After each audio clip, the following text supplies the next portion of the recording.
Kuracinky, ak ste si mysleli, že Angel Hair Chocolate sa nás netýka, ste na omyle, týka, ideme robiť Angel Hair, ale pozor, s originál ingredienciou, tureckými chlpmi, či vlasmi, či jak sa to. Dobre, čo k tomu, Alexander, potrebujeme? V tureckej Angel Hair čokoláde. Áno, má to tak syčať. Už zohrievame si preventívne vodu. Tak. Potrebujeme. Vlasy, Angel, čokoládu. Má na farby trocha. Áno, nezahnala som potravinárske farbivo, tak to skúsime touto akože náplňou prifarbiť do ružova trošku. Nezmyselné? Áno. Spravím to? Áno. To nejedz teraz, to ide do čokolády. To nám teraz... mi nohy. To máš krásne. Však ale netoč mi.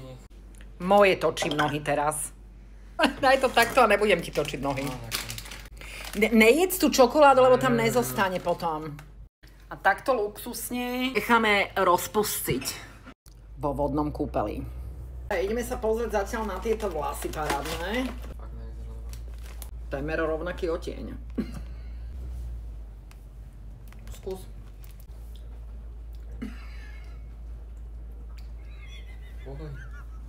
Ó, farba je. Spadne to, myslíš? Ideme pokladať vlasy do čokolády. Zas mi tam je vidieť nohy, ty jak dávaš? Nebudeme celý oný TikTok teraz riešiť tvoje. Však to vystrihnem pre Boha, alebo čo s tým spravím, počkaj. No neviem to inak dať, lebo by to padlo mne na hlavu. Tak to daj tunak, takto. Aha, dobre, počkaj. Tak dávame to inak. To bude zle, mami. Hej, myslíš? No, tak. Že nám to vyšlo s počtom tej čokolády. Paráda. Mrazíme. Čokoláda zmrznutá. Ideme robiť taste test. Pekné. Tá malínová štruktúra. Krásne. Vlasy vlasujú.